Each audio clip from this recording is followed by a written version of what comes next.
Olá! Nós estamos no dia 13 do nosso devocional Um Mês para Viver. Eu espero que até aqui você tenha sido abençoado. Deus quer continuar falando contigo. Vamos lá?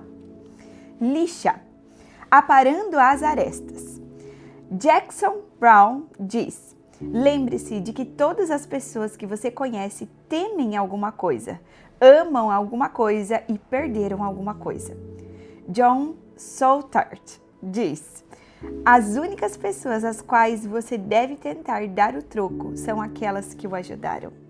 Durante a leitura do capítulo anterior, talvez você tenha pensado, sim, tudo isso é muito bom para resolver conflitos, mas você não tem ideia com quantas pessoas tenho que lidar que simplesmente me irritam. E muitas são da minha própria família. Amo essas pessoas, mas elas me deixam maluco. Não importa nosso esforço, muitos de nós sempre teremos que lidar com pessoas difíceis de amar e de se relacionar bem. É da natureza humana. Mas, se tivéssemos um mês para viver, gostaríamos de entender além das questões superficiais que nos irritam. Para melhorar nossos relacionamentos, devemos repensar a maneira como os entendemos. Sabe-se que lixar é muito útil no trabalho com madeira ou no acabamento de móveis. Mas esfregar uma lixa na pele não é muito agradável, além de ser abrasivo e doloroso. Certamente há pessoas que também causam dor e irritabilidade. Elas nos irritam e nos chateiam. É possível encontrar pessoas desse tipo todos os dias no trabalho. Algumas vezes até vivam com você em sua própria casa. Muitas vezes as pessoas a que mais amamos são as que mais nos irritam. Mas com que frequência você também pensa em como irrita as pessoas ao seu redor? Talvez a pessoa lixa em sua família e entre seus amigos seja você mesmo. A realidade é que todos nós somos pessoas lixa. Todos nós irritamos os outros de vez em quando. E isso é parte do plano de Deus para a nossa vida. Sim, você leu corretamente. Pessoas lixa são parte do plano de Deus para a sua vida. Ele permite que pessoas lixa entrem em sua vida para transformá-la numa ferramenta mais afiada para os propósitos dele. Paulo explica: porque somos criação de Deus realizada em Cristo Jesus para fazermos boas obras, as quais Deus preparou antes para nós as praticarmos. Efésios 2:10. No original grego, a palavra traduzida como criação tem o sentido de uma obra de arte ou obra-prima. Deus está transformando você na ferramenta perfeita para realizar os planos maravilhosos que Ele tem para você. Isso muda totalmente a maneira como vemos os relacionamentos que nos perturbam. Eles existem para o nosso próprio bem, para aparar as arestas e nos tornar mais semelhantes a Cristo. Isso soa maravilhosamente espiritual, mas o problema é como lidamos com todas as outras ferramentas guardadas no galpão? Parece que algumas pessoas nos aborrecem por mais que tentemos conviver com elas. Se elas fossem um pouquinho mais parecidas conosco, desfrutaríamos completa harmonia, não é? Além de ser absolutamente irreal, esse benefício roubaria de nós a oportunidade de nos tornarmos o que Deus deseja que sejamos. Vale a pena refletir. Quem são as pessoas lixa de sua vida neste momento?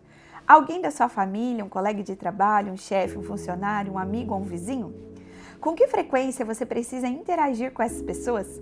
Você costuma relacionar-se com elas? Provações na caixa de ferramentas.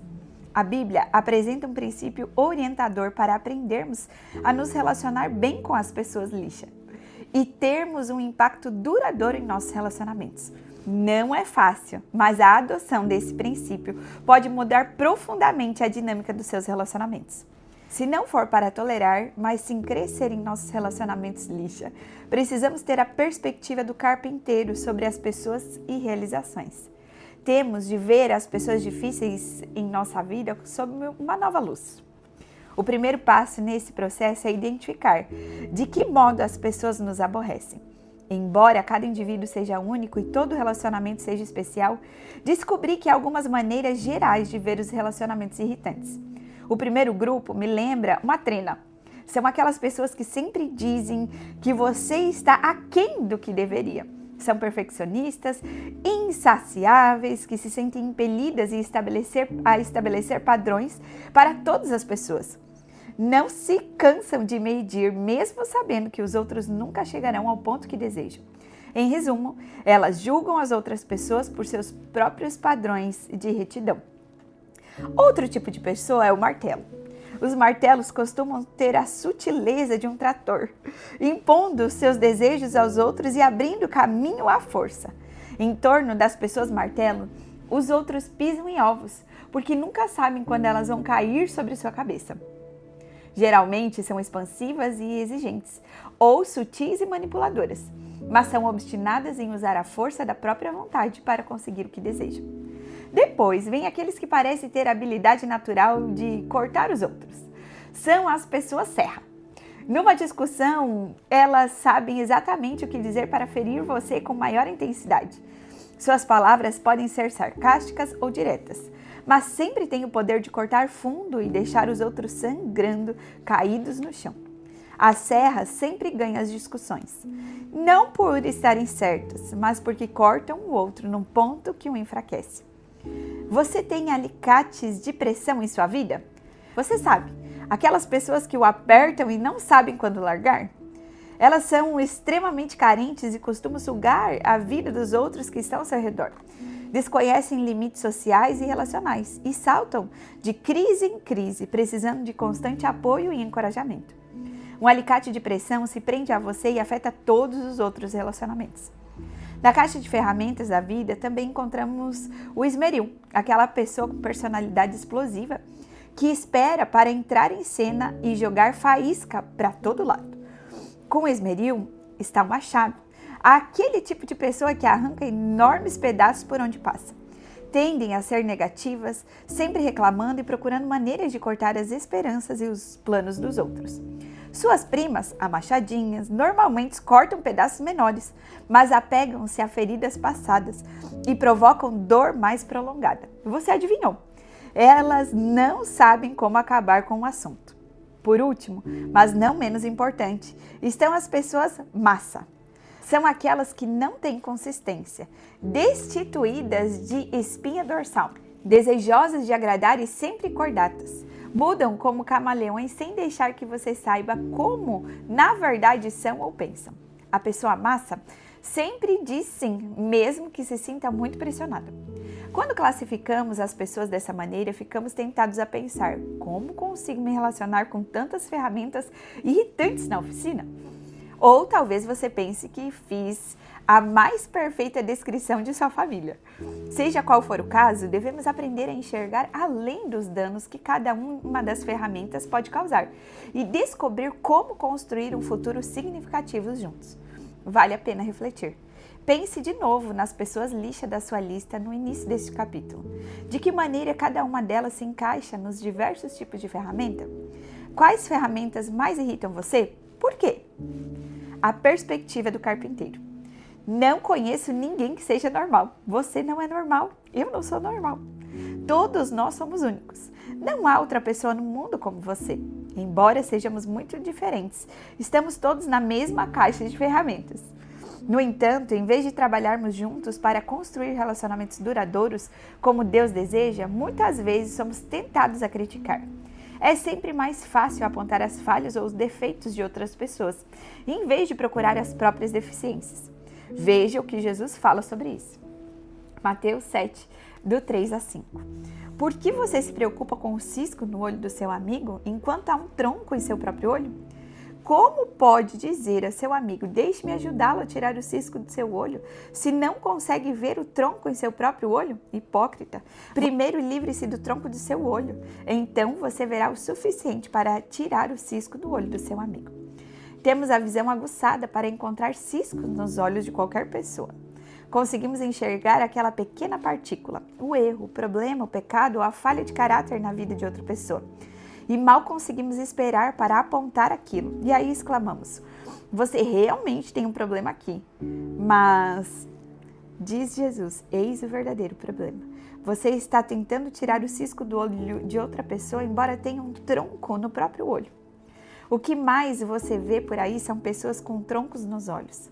Cara, você viu que problema na vida daquela pessoa? Ainda bem que não sou como elas. Estão de tal modo determinadas a apontar o cisco nos olhos dos outros que se esquecem totalmente dos troncos presos à própria vida. Observe que Jesus não diz que devemos ignorar o cisco. Muitas pessoas consideram hoje que estão julgando ou apontar um pecado. Não se trata disso. Devemos olhar o cisco nos olhos de uma pessoa e ajudá-la com o poder de Cristo. Nosso papel não é julgar, mas ser agente de cura. Mas às vezes dizemos à pessoa: sabia que você tem um cisco no olho? Vou ajudá-la com isso. E aí acertamos a cabeça dela com o tronco que está grudado em seu próprio olho e ela responde: agradeço, mas dispenso sua ajuda. Prefiro ter um cisco no olho a ser atingida pelo tronco na cabeça. Em família, somos muito rápidos em apontar as falhas dos outros e desprezar as gritantes falhas de nossa vida. Descobri que se me concentrar em minhas próprias deficiências e deixar que Deus me dê coragem para enfrentar as minhas falhas de caráter e erro, não terei urgência em ajudar os outros a ver seus próprios ciscos. Se eu deixar de tentar mudar todo mundo e me esforçar para que Deus me mude, as pessoas em minha vida se tornarão muito mais acessíveis. A força do cisco. Quando se coloca serragem sob pressão e calor intenso, ela se torna um sólido material de construção conhecido como aglomerado. Encontramos esse material em muitos móveis domésticos, mas não percebemos do que ele é feito. Resistente, forte e pesado. Muitas vezes é usado em construções. De maneira similar, Deus permite algumas pessoas lixas e provações da caixa de ferramentas em nossas vidas por uma razão: aumentar o calor e a pressão para ficarmos mais fortes. Ele está muito mais interessado em nosso caráter do que em nosso conforto. Paulo descreve o processamento da serragem da seguinte maneira: também nos alegramos ao enfrentar dificuldades e provações, pois sabemos que contribuem para desenvolvermos perseverança. E a perseverança produz caráter aprovado. E o caráter aprovado fortalece nossa esperança. Romanos 5, do 3 a 4. Por mais incômodo e perturbador que possamos considerar o processo, Deus coloca intencionalmente algumas pessoas em nossa vida para nos chatear, para aparar as arestas do nosso caráter e nos tornar mais semelhantes a Jesus. É parte do plano de Deus fazer que meu caráter seja mais forte e firme. Por isso, Ele permite que pessoas e pressão moldem meu caráter. Até mesmo nossos críticos podem nos ensinar e ajudar a crescer. Devemos ser seletivos e não absorver todas as críticas que nos são colocadas, mas não devemos sempre desprezá-las. Em vez disso, sou adepto da abordagem da goma de mascar. Mastigue e jogue fora, não engula. Aproveite as críticas ao mastigá-las, absorvendo os cerca de 10% que são válidos, aprendendo com eles e cuspindo os outros 90%. Não engula as críticas inteiras, mas permita que seu sabor o ajude a crescer. Deus deseja que você aprenda com as pessoas lixas de sua vida. Ele as colocou ali por uma razão. Alguns têm martelo na vida. Você já parou para pensar que Deus pode ter permitido a presença desse martelo para que você aprenda a ser forte e o enfrente em vez de fraquejar e agir como um capacho? Talvez Deus esteja tentando transformá-lo num líder mais forte ao dar-lhe a oportunidade de enfrentar o martelo, ainda que o enfrentamento seja incômodo. Talvez haja uma trena em sua vida. Já pensou que Deus pode ter permitido aquela trena para que você aprendesse a buscar aprovação nele em vez de buscar aprovação na pessoa trena? Deus nos lembra de que devemos ser humildes e confiar nele quando nos virmos agitados por causa da ira, do medo ou da irritação. Para entendermos os relacionamentos a partir de uma nova perspectiva, precisamos reconhecer o benefício positivo que Deus pretende gerar em nossa vida por meio deles. Da próxima vez que alguém enfrentar você, pare um instante e faça a Deus algumas perguntas. O que o Senhor está tentando me ensinar? O que o Senhor está tentando construir em meu caráter? O que o Senhor está tentando me mostrar sobre liderança? O que o Senhor está tentando me mostrar sobre a vida?